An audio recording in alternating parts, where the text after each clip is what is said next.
Hello friends, कैसे हैं आप सब। मेरे चैनल पर आपका स्वागत है। एक समय की बात है, एक राज्य में एक प्रतापी राजा राज करता था। एक दिन उसके दरबार में एक विदेशी आगंतुक आया और उसने राजा को एक सुंदर पत्थर उपहार स्वरूप प्रदान किया। राजा वह पत्थर देख बहुत प्रसन्न हुआ। उसने उस पत्थर से भगवान विष्णु की प्रतिमा का निर्माण कर उसे राज्य के मंदिर में स्थापित करने का निर्णय लिया और प्रतिमा निर्माण का कार्य राज्य के महामंत्री को सौंप दिया। महामंत्री गांव के सर्वश्रेष्ठ मूर्तिकार के पास गया और उसे वह पत्थर देते हुए बोला, महाराज, मंदिर में भगवान विष्णु की प्रतिमा स्थापित करना चाहते हैं। 7 दिवस के भीतर इस पत्थर से भगवान विष्णु की प्रतिमा तैयार कर राजमहल पहुंचा देना। इसके लिए तुम्हें 50 स्वर्ण मुद्राएं दी जाएंगी। 50 स्वर्ण मुद्राओं की बात सुनकर मूर्तिकार खुश हो गया और महामंत्री के जाने के उपरांत प्रतिमा का निर्माण कार्य प्रारंभ करने के उद्देश्य से अपने औजार निकाल लिए। अपने औजारों में से उसने एक हथौड़ा लिया और पत्थर तोड़ने के लिए उस पर हथौड़े से वार करने लगा, किंतु पत्थर जस का तस रहा। मूर्तिकार ने हथौड़े के कई वार पत्थर पर किए, किंतु पत्थर नहीं टूटा।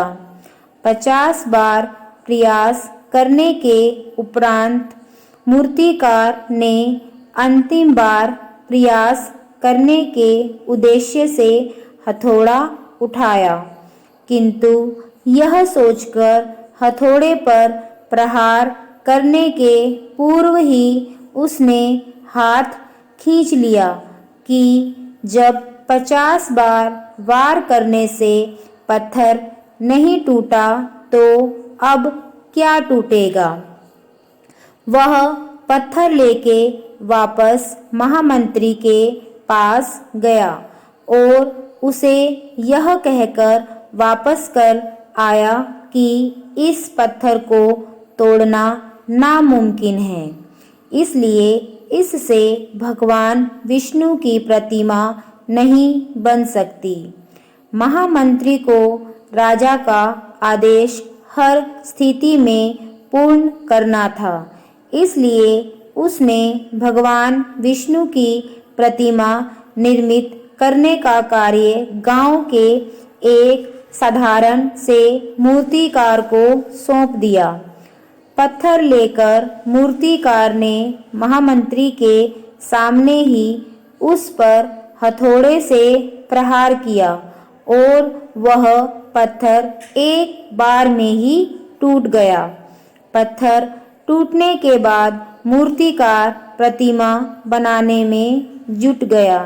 इधर महामंत्री सोचने लगा कि काश पहले मूर्तिकार ने एक अंतिम प्रयास और किया होता तो सफल हो गया होता और 50 स्वर्ण मुद्राओं का हकदार बनता। मित्रों, हम भी अपने जीवन में ऐसी परिस्थितियों से दो चार होते रहते हैं।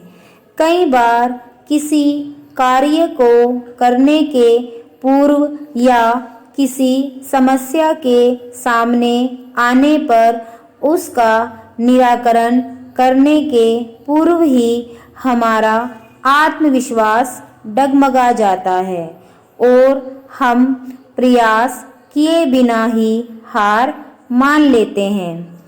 कई बार हम एक दो प्रयास में असफलता मिलने पर आगे प्रयास करना छोड़ देते हैं, जबकि हो सकता है कि कुछ प्रयास और करने पर कार्य पूर्ण हो जाता या समस्या का समाधान हो जाता।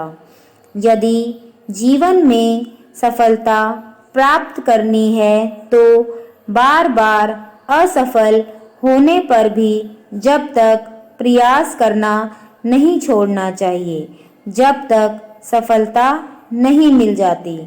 क्या पता जिस प्रयास को करने के पूर्व हम हाथ खींच लें वही हमारा अंतिम प्रयास हो और उसमें हमें कामयाबी प्राप्त हो जाए। फ्रेंड्स, कैसी लगी आपको स्टोरी कमेंट करके ज़रूर बताइएगा और अपने फ्रेंड्स के साथ में शेयर भी ज़रूर करिएगा। Thank you.